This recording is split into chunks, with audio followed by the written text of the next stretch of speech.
Hey everyone, welcome to another exciting week. And we are going to be talking in our Sticky Notes chat today about constraints. What we may want to do the perfect job, do the perfect design, the perfect research, the perfect set of findings, perfect, but there's constraints. So we're going to talk about what that means.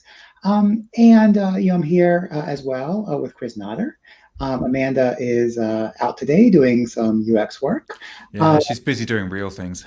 yeah, we're just kind of got this time.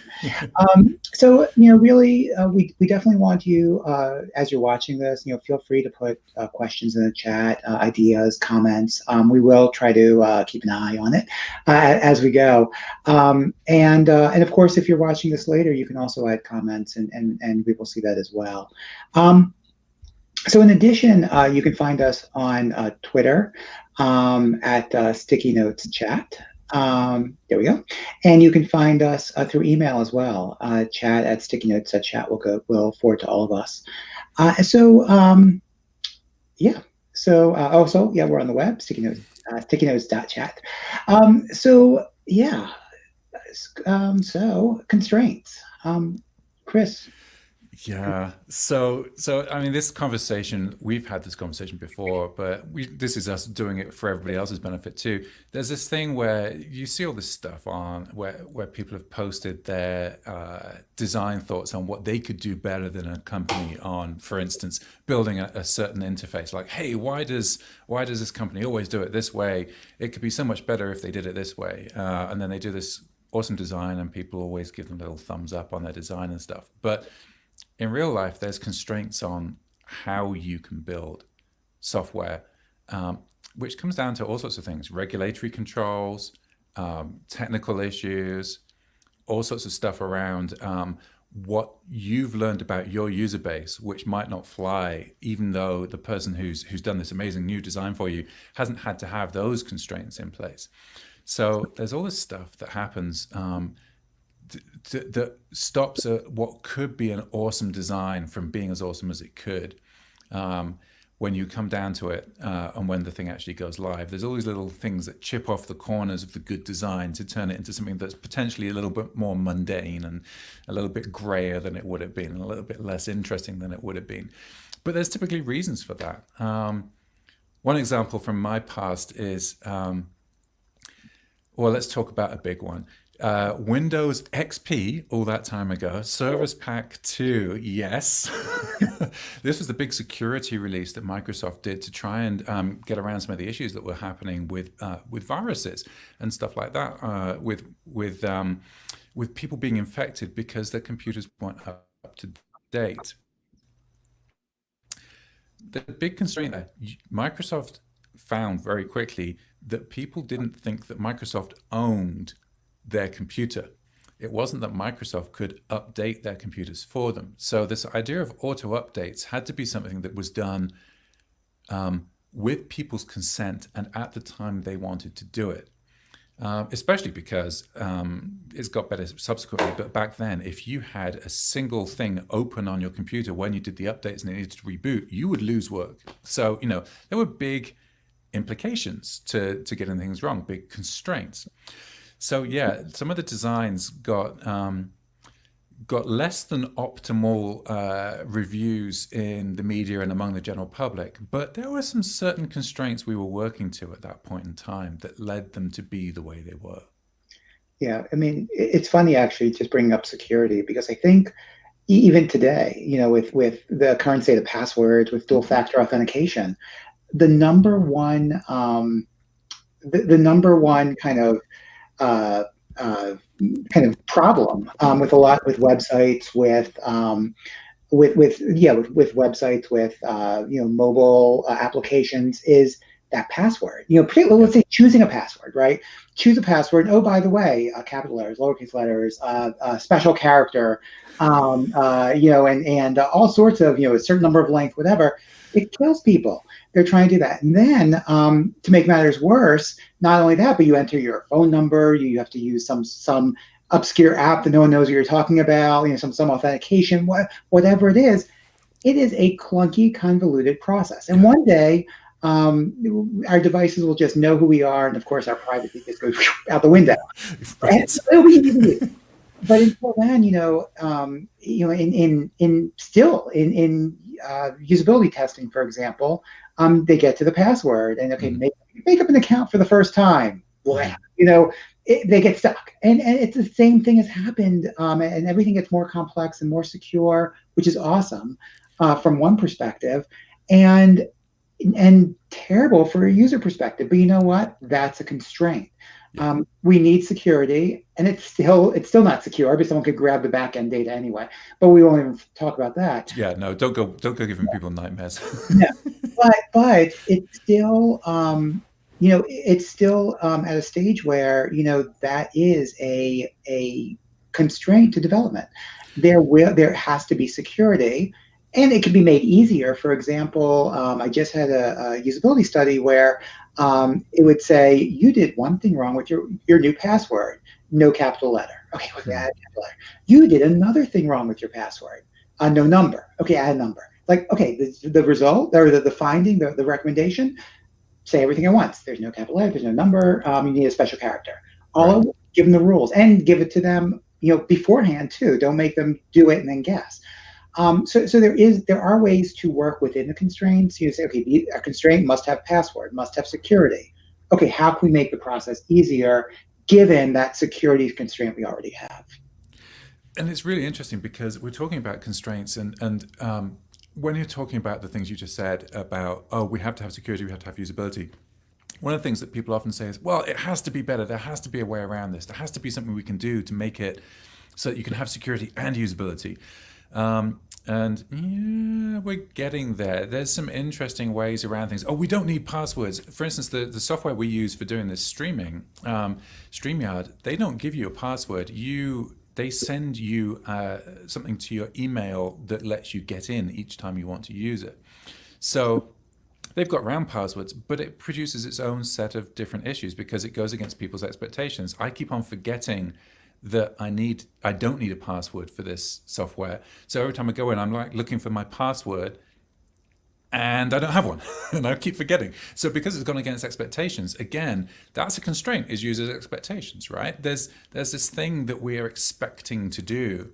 And if you go too far away from that, you may end up causing different problems instead. So yeah, all these constraints, the technical constraints, the user's expectations, we haven't touched on the regulatory constraints. I mean, working in a financial organization, there's things that people can and cannot say to customers. So there's all these things you'd love to do to help people save money, get out of debt, get a better financial understanding. Um, there's things that you want to tell them. You just want, when you're running usability sessions with people and you see them, you see their financial situation that they're in and you see what they could be doing and you can't say anything to them. And it's the same, the software can't say anything to people because it's not allowed to, because could be construed as advice, and advice is something that has regulations around who can and who can't give it, and a piece of software often can't give advice. So yeah, that's a constraint. There's all these things that you could do to make the world a much better place, to make people more financially secure. But because that could be used for bad purposes as well as good purposes, we're not allowed to do it. And it's so frustrating when you see people in usability sessions or when you do site visits and you think, oh, we could just help them so much if we were allowed to tell them this thing or allowed to suggest that they do things this different way in their lives. I mean, there's two issues there. One is the usability professionals' dilemma of how much do you get involved with your participants, and really you probably shouldn't. But there's from the company's perspective, it's like how much can we get involved with our customers, and we're just not allowed to from a regulatory requirement.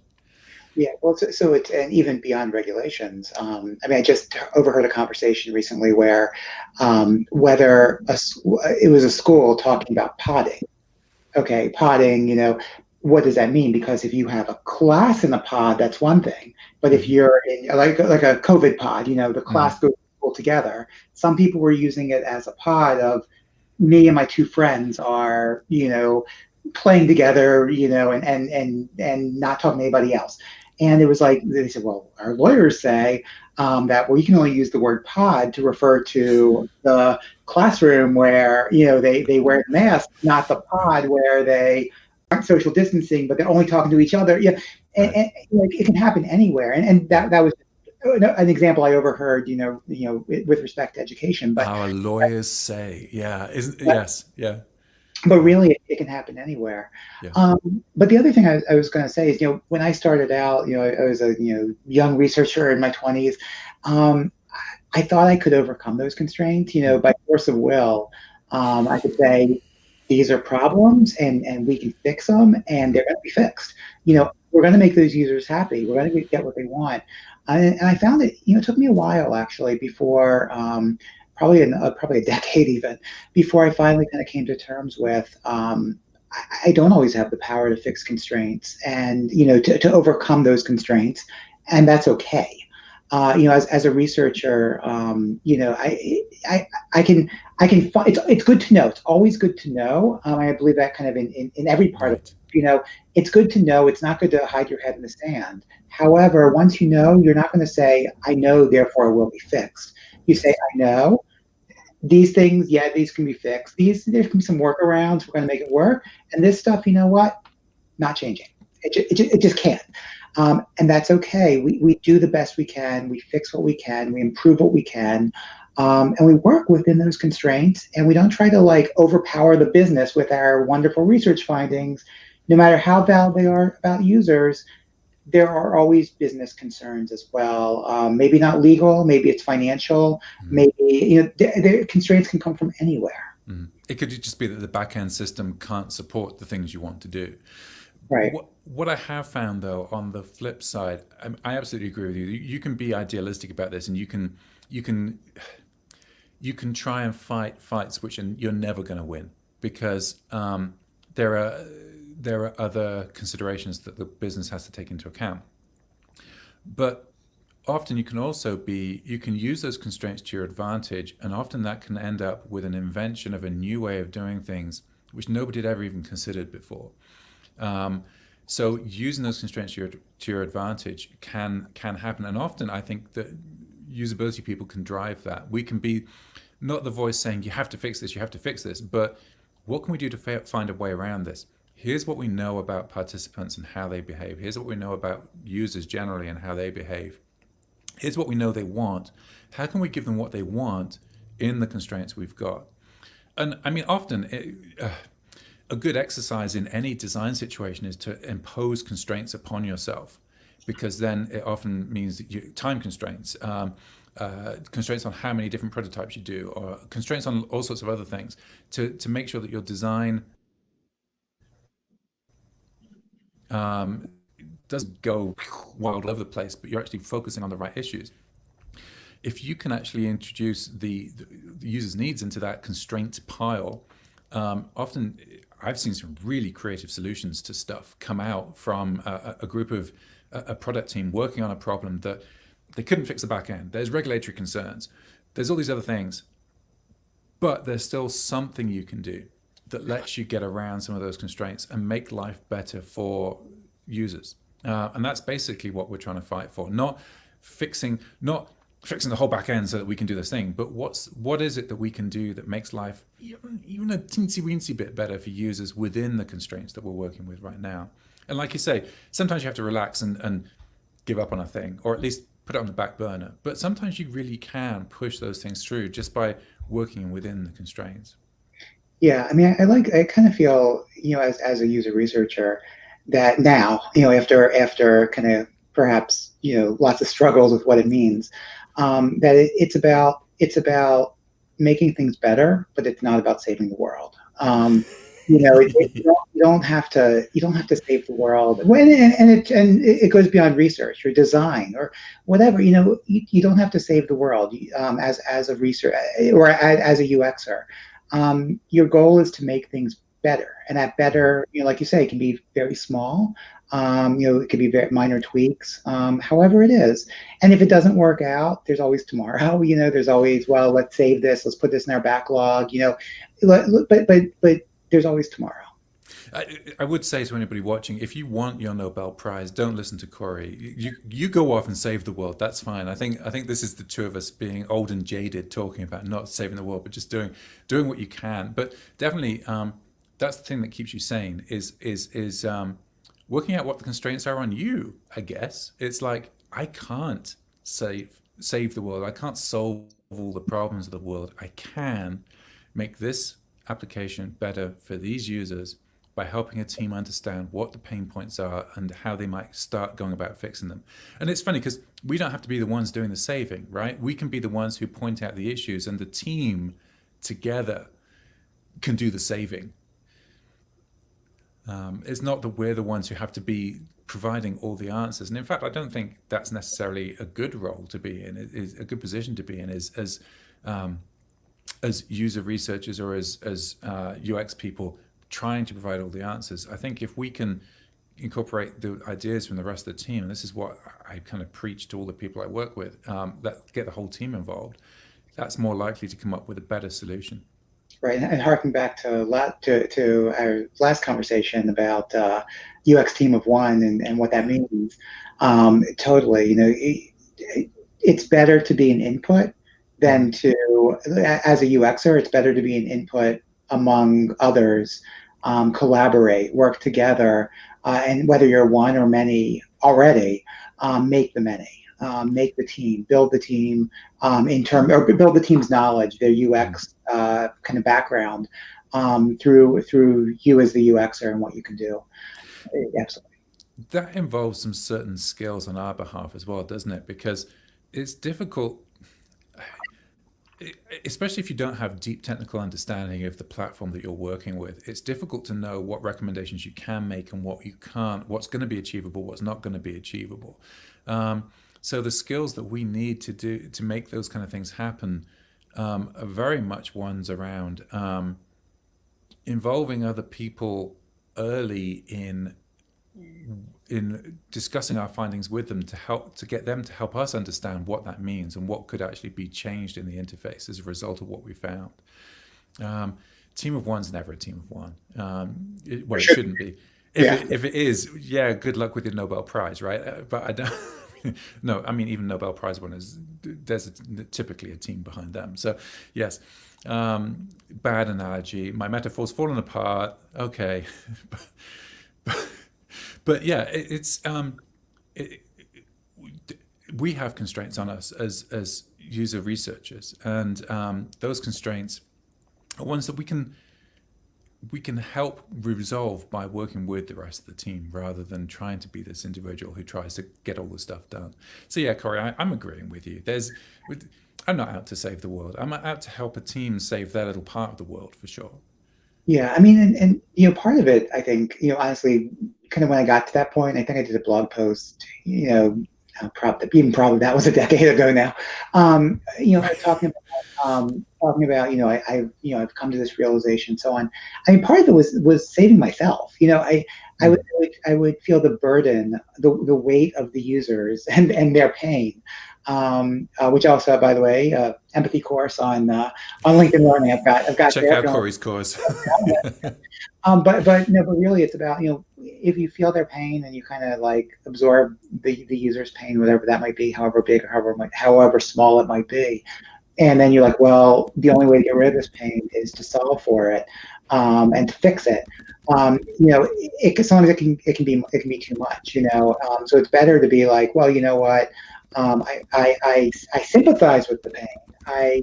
And maybe I empathize somewhat, but now I also want to I also want to be able to kind of take a step back and say, okay, now I understand the constraints. I want to work within them, and I'm cool with that. It's all good. So yeah. So and I see a bunch of folks are watching. No one's commenting right now. So if you have any ideas, please let us know. Yeah, come on, we can't be the only people who come up across constraints in our lives. If we are, then wow, we're in the wrong jobs.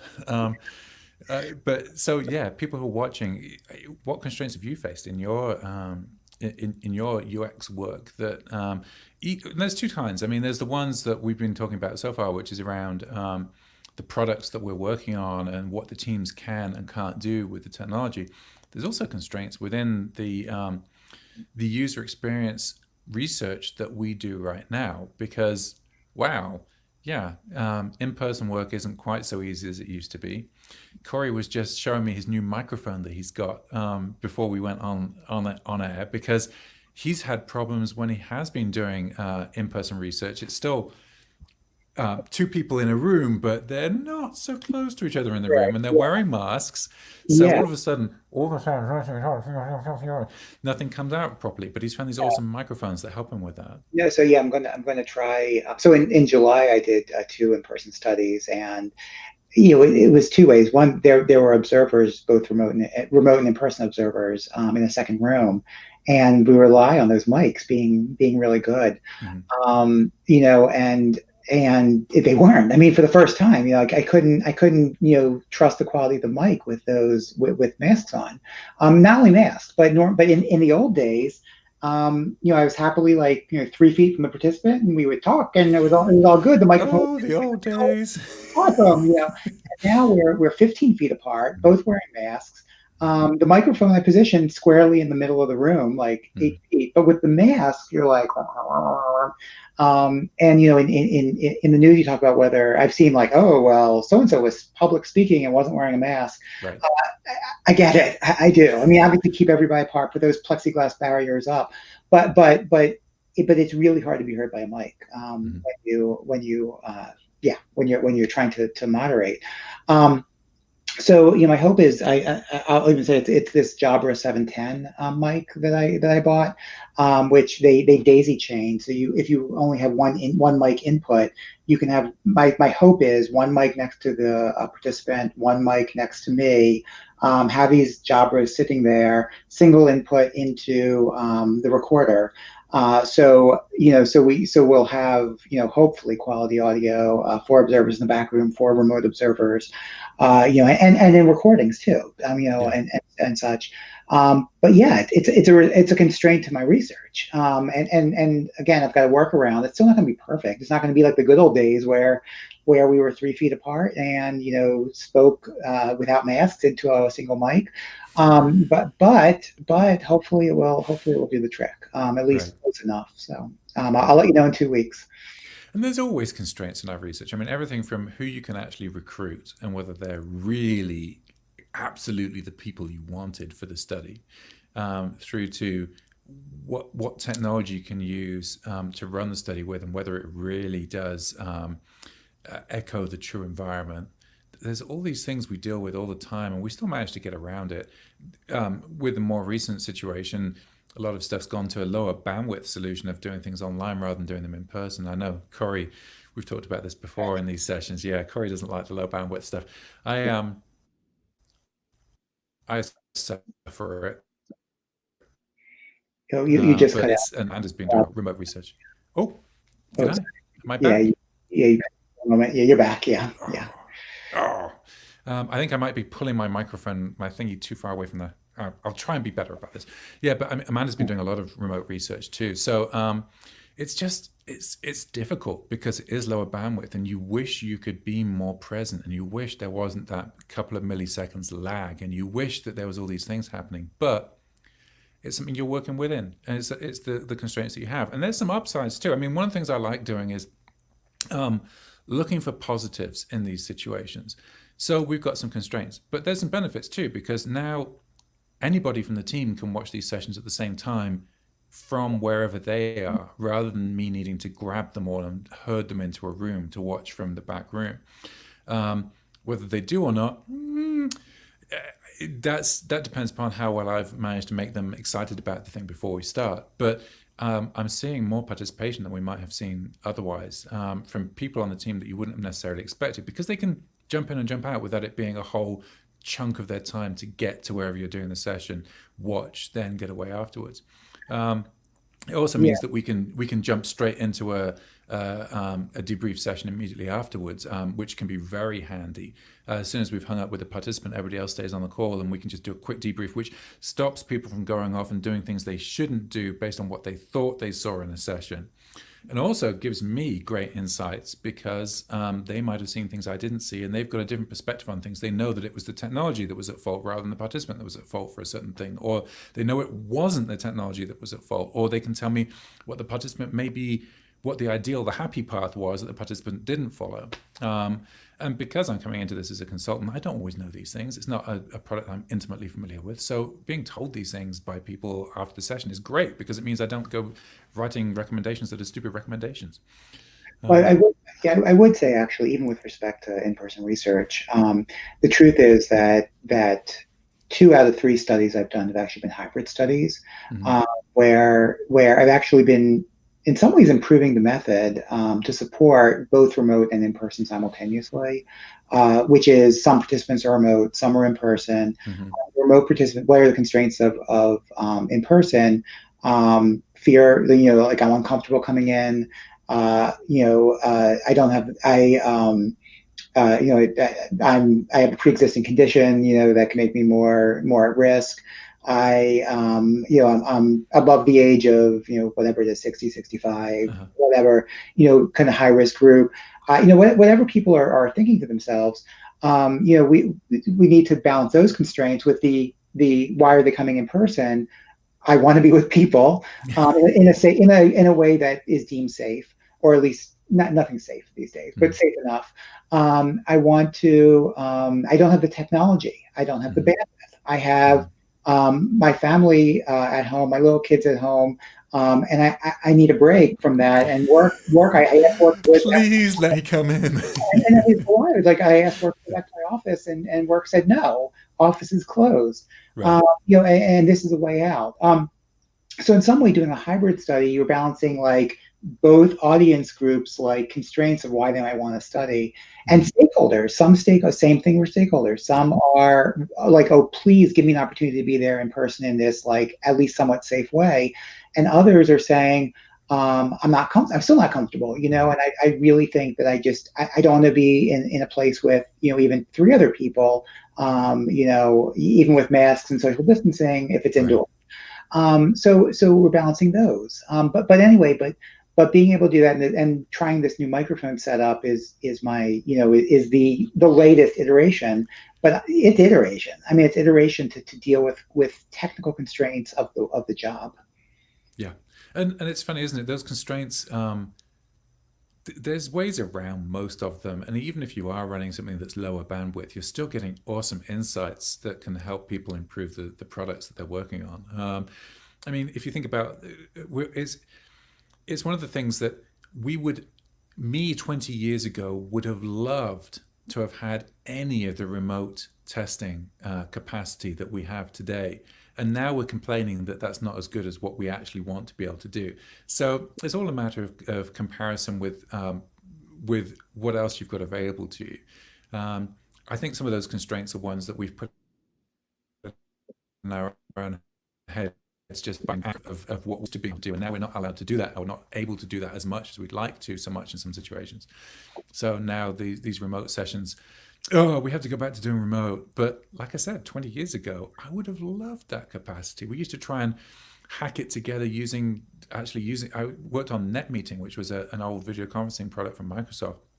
We used NetMeeting to usability test NetMeeting, which was a little bit recursive, but back then that was about the best you could hope for. And there was only a couple of people who had the technology that would actually support this, because you often needed to plug a card into your computer for the camera to work and things. So yeah, Yeah. we've come on so far. And so really, old timer me here, anybody who's complaining about some of the constraints we're facing now, really, really, yeah. Yeah, no, for sure. I mean, and just thinking about work constraints even in design, you're going to have the same constraints with working from home, and Mm-hmm. then what do we do for the okay, heads down is fine. I've got my laptop, I've got my second monitor, maybe, I've got my necessary equipment. But what about when you need that kind of heads up collaborative session? And you're stuck with whatever, Slack or Teams or whatever your business uses, and you've got to collaborate through these tools. And maybe you have your virtual whiteboard, but it's not a real whiteboard. Right. Maybe you have your you can share a screen, but then periodically you somehow like show the wrong thing and it doesn't show up, and then people are like, well, I can't see it really. Oh, you can't see it? What do you mean you can't see it? Okay, let me fix this. Let me share the right screen. I was only sharing my app, not my screen. I don't know. There's certainly a lot of constraints to work around there as well. It's funny, isn't it? This current global situation is really bringing home the fact that our technologies still don't replace the real life situation. There are constraints to using the technology. As somebody who's worked in the computer supported cooperative workspace for many years now, it's something that's always been a concern, and it's getting better, but it's still not there, and it's I don't know it ever will be. But I guess in the same way that you've got Cory, you've got used to um, not feeling that you have to save the world with everything you do. I've got used to the idea that CSCW, computer supported cooperative work, doesn't have to be quite the same as in-person work. It's good enough. We can do what we need to do, and it's true for us. There's these constraints on what we can do as user researchers right now, but there's still stuff out there that lets us do it, and it's good enough. We're still producing good results for clients. We're still helping improve software products. So, yeah, the constraints. I think I got more sanguine in my old age. I'm not quite so angry about some of the stuff that I can't fix. But constraints, sometimes there's an upside to them too. It makes you think more creatively about how you're going to do things. Right. I mean, and I mean, like anything. I mean, the best sometimes like the best technologies were discovered in wartime. Hmm. Where like World War I, World War II, they were like, oh my gosh, we don't have this access to this. We don't have this metal, or we don't have this whatever. Or people are getting sick from this. How can we solve for it? And there was the space program. I don't know, that come out of the Cold War, World War II, or whatever. Hmm. There's all these innovations come from the constraints, Yeah. where the workarounds can become the ideal product eventually, which is the way things go. It's the way Yeah. things And I think I would definitely encourage people to embrace those constraints and work within them. I mean, back to that initial thing that initial example I gave of people who post their design solutions for a product and say, "Hey, why doesn't this company do this with this part of their interface? Because I think it would be much better if they did it this way." And yep, probably. Except, have you considered all these constraints they've come up that they had to embrace as they went through the process? Um, and maybe those constraints were something which allowed them to come up with a new way of doing things that you wouldn't have even considered anyway. But now that you've seen it, you're now in a position where you can improve upon that. And maybe it is an improvement. And maybe they'll give you a job, and maybe you go great interface as well. But be prepared to understand that, oh, there were a lot more constraints out there than the ones that you thought existed when you did your redesign of this one piece of the product. Yeah. Yeah, no, for sure. So constraints within the product, constraints within the stuff that we do as user researchers. But the positive of it is that, like you said, we get into this situation where having those constraints makes us think differently about doing things. Maybe even makes us grateful for what we had when we didn't have the constraints.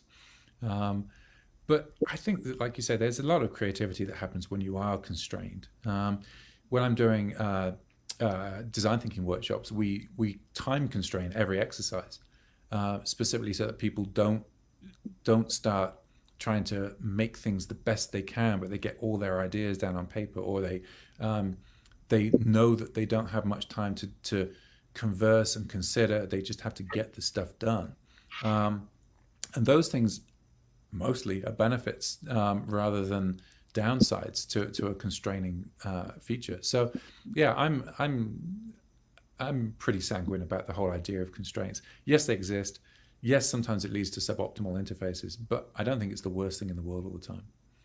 Right, and there's always going to be suboptimal. I mean, no matter what. I mean, it's the way things are going to be. I mean, we don't live in a utopia, and the technology is not utopian in any way. But it's okay. And sometimes the friction of technology, the friction of life, if we were to generalize, keeps us on our toes a little more. It's the making if things were too easy, if things were too frictionless, we don't sometimes we don't have to think about so much. We don't have to struggle, but the struggle itself, sometimes there's something good in it. So being able to deal with those constraints, being able to kind of manage those constraints, to think about it, to trigger our creativity. How do we solve for it? Isn't necessarily a bad thing. Look at this. Somebody's being nice to us. One thing I won't complain about is the tech that enables someone like me that lives in the Midwest to connect with experts like yourself that live in different places. Thankful for this live webinar session. Yeah, constraints. This is one, Cory, you were going to be doing a whole bunch of conferences this conference season, and on the same day, I'm doing one U.S. based conference, one European based conference, on the same day, which couldn't be possible before. Right. That said, I would trade just having one conference in one physical location. Getting to really feel the UX vibe. But you know what? It is what it is, And that constraint of not being able to travel to the conferences means that you can be more productive with your time, and you can maybe reach a bigger audience than you otherwise would have done, because those two conferences might have been happening at the same time in real life. Like you say, the downside is you don't get all those peripheral conference things, all the stuff you get from outside the sessions, the chance to go and watch other people's sessions, all that kind of thing. Well, you can still watch the other sessions, obviously, if they're being broadcast too. But it's right. the whole, it's the mingling, isn't it? What do they call it? Networking. I mean, the thing about conferences that's so amazing is kind of that euphoria feeling of I'm with my people, I'm with other UXers.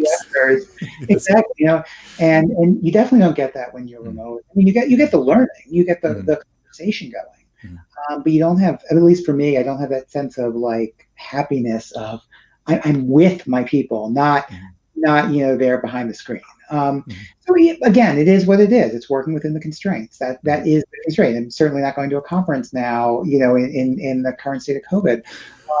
But it's still something missing. It's not all there, and there's pros and cons. The pro is that definitely all the sessions are going to be recorded. If you couldn't watch them live, and the conference has it set up this way, you could watch them subsequently, which might not have been the case previously.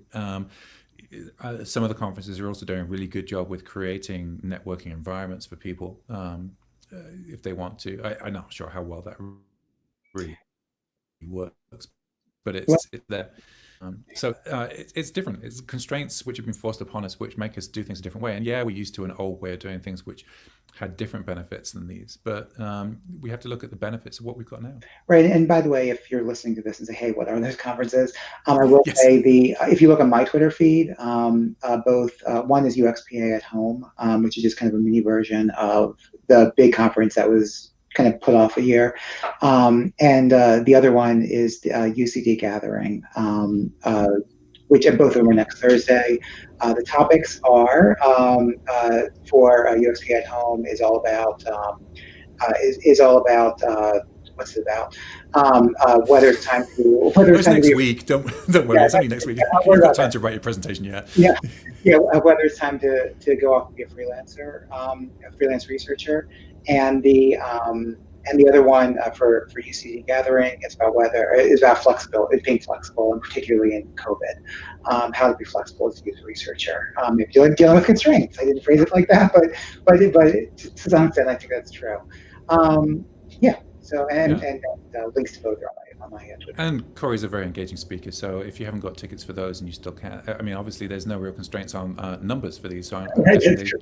they haven't sold out their tickets. It's not the kind of thing that sells. That's another benefit of these online ones is there's no constraints on the numbers. So if you want to go, you can go. Yeah. And yeah, the UXPA's always got an interesting set of people. And the other one was, sorry, which one, Corey? It's a UCD gathering. It was, I think it's UX Scotland, Right. UX or UX maybe Cambridge. I forget. There's a handful of them that kind of got together that were all going to be in person. Became UCD gathering. So that yeah. Yeah, and that, obviously that's two different continents. Two completely different sets of people who will be presenting probably. So, yeah, great conferences to go and watch virtually if you can. So Sam's asking a question which is not really related to what we're doing, but it does bear answering still. I'd like to ask: are you both doing research in UX design? Because a lot of companies seem to want the entire unicorn. Yeah, Amanda had a little bit of a conversation about that in one of our previous sessions. I think 2 weeks ago, or no, whatever it was that we were talking about whether you should be this person. Cory, do you do user research and UX design? No, so I basically will tell clients I stay in my swim lane, and my swim lane is exclusively research. And I have had clients say, well, you have subcontractors. What if we give you the project, a UX project, and you could do the research, and you'll find a designer, and you'll just take care of it? And I said, it's out of my swim lane. Yeah. If I do have subcontractors for sure, but only researchers. Because I feel like I know research, I can scope research, I know the methods, I know the tools. It's my comfort area, and I'd rather personally specialize in this one branch. It still, by the way, includes qual, different methods, Oh, summative design, whatever.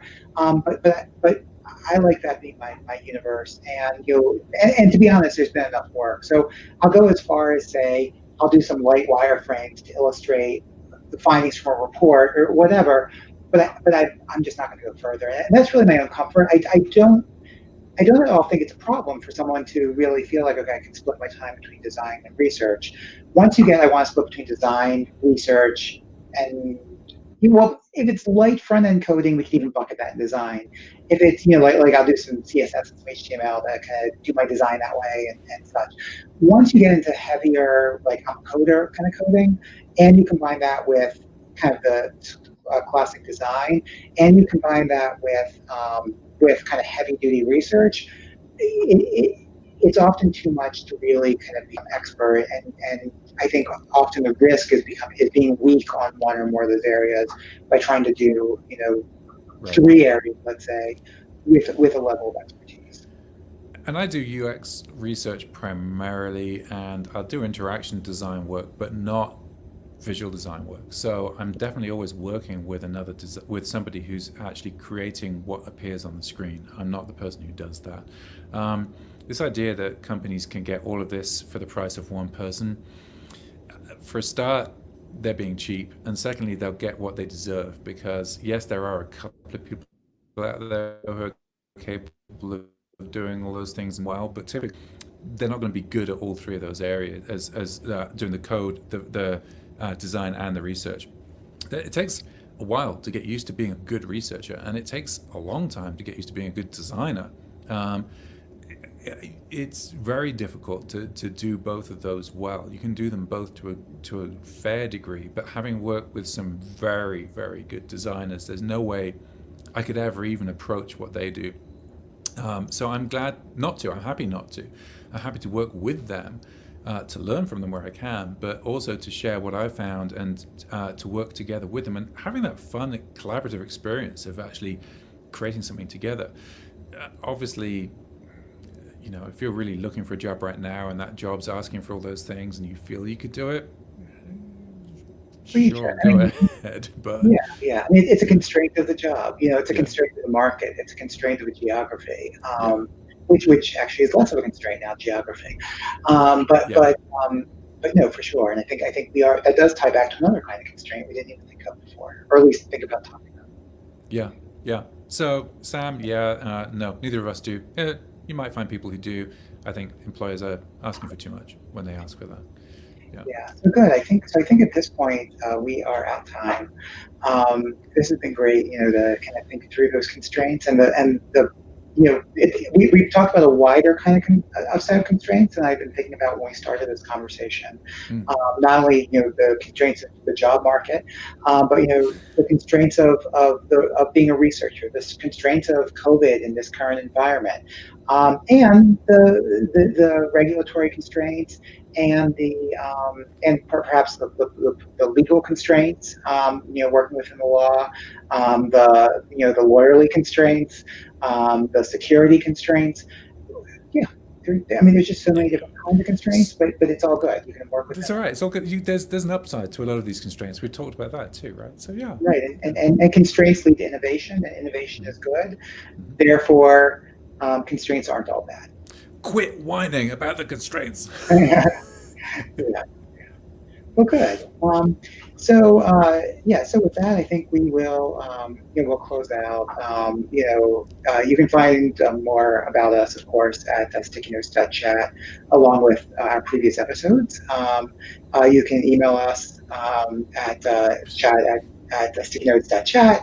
You can find old episodes, and this one will be posted there, as well as on YouTube at stickynotes.chat. Um, and certainly, if you follow all of us, the two of us that are here, me, Cory Lebson, Chris Notter, and Amanda Stockwell, who's on here this week. But if you follow all of us, we rotate the streams. We can only choose one LinkedIn stream to stream two. So we rotate all three of us, which means follow all of us. And when we go live, which is generally we try aim for every Thursday. It's 1 p.m.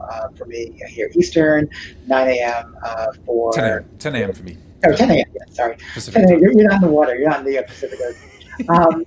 10 a.m. For Chris, and any time zone in between or out of that bound, out of those bounds. We get people watching from all over. Some of the Europeans are staying up. Some of the more Eastern Europeans are staying up quite late to watch us. Europe itself is in its evening time. But yeah, Yeah, yeah, yeah. it's So kind and, of and fun. Yeah. yeah, but basically, find us, watch us. Occasionally, we'll skip out, but we'll try to let you know about Yeah, that. sometimes we have real jobs to do as well, you know. Yeah, yeah. As long as two of us can be around, we'll definitely aim to be on. And yeah, so we have enjoyed talking with you all today, and look forward to it next week.